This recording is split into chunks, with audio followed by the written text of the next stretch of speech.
وعلیکم السلام ورحمۃ اللہ وبرکاتہ۔ اللہ رب العالمین آپ کو خیر و عافیت میں رکھے اور خوش رکھے۔ آپ کا سوال یہ تھا کہ تبلیغی جماعت والے جو چلے لگاتے ہیں، جو 40واں اور نہ جانے کیا کیا لگاتے ہیں، 3 روزہ لگاتے ہیں، 10 روزہ لگاتے ہیں، وہ کہتے ہیں کہ ہم نبیوں والا کام کر رہے ہیں، تو کیا واقعتاً تبلیغی جماعت والے نبیوں والا کام کر رہے ہیں؟ اس کا جواب ان کی کتابوں سے دیا جا سکتا ہے۔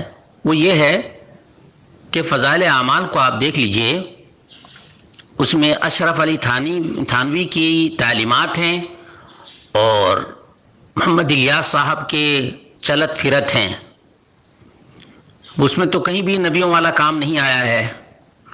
اگر نبیوں والا کام ہوتا تو بال کو تقسیم نہیں کرتے، اگر نبیوں والا کام ہوتا تو قبر سے ہاتھ نہیں نکلواتے، اس لیے کہ نبی نے تو کسی کی قبر سے ہاتھ نہیں نکلوایا، یہ لوگ تو قبر سے ہاتھ نکلواتے ہیں۔ نبیوں والا کام ہوتا تو نبی کی سنت پر چلتے، لیکن ان کے پاس تو مراقبہ والا طریقہ ہے۔ کون سا؟ قبر کے پاس مراقبہ کیا تو یہ طریقہ سب سے بہتر نظر آیا، تو پھر نبیوں والا کام کیسے ہو گیا؟ بادل میں نبی سوار ہو کر کے آتا ہے، پیٹ پر، وہ بھی عورت کے پیٹ پر ہاتھ پھیرتا ہے، اس کے چہرے پر ہاتھ پھیرتا ہے، تو یہ نبیوں والا کام تو نہیں ہے۔ اور جتنی حکایتیں اور جتنے قصے اور جتنی کہانیاں ہیں، 40 سال تک ایک آدمی عشاء کے وضو سے فجر کی نماز ادا کرتا ہے، نبی اکرم صلی اللہ علیہ وسلم نے تو کبھی نہیں یہ کام کیا ہے۔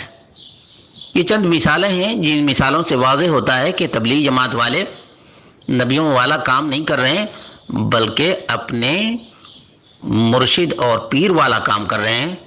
اللہ رب العالمین ان سب کو ہدایت عطا فرمائے، اور جھوٹے قصے اور کہانیاں لوگوں کو سنانے کے بجائے اللہ کے رسول صلی اللہ علیہ وسلم کی واضح تعلیمات کو عام کرنے کی توفیق عطا فرمائے، جو اصل مطلوب ہے ایک مومن سے۔ اللہ رب العالمین ہم سب کو قرآن و سنت کی پیروی کرنے کی توفیق عطا فرمائے، اور اپنی طرف سے دین میں اضافہ کرنے کے بجائے کتاب و سنت پر اکتفا کرنے کی توفیق عطا فرمائے۔ السلام علیکم ورحمۃ اللہ۔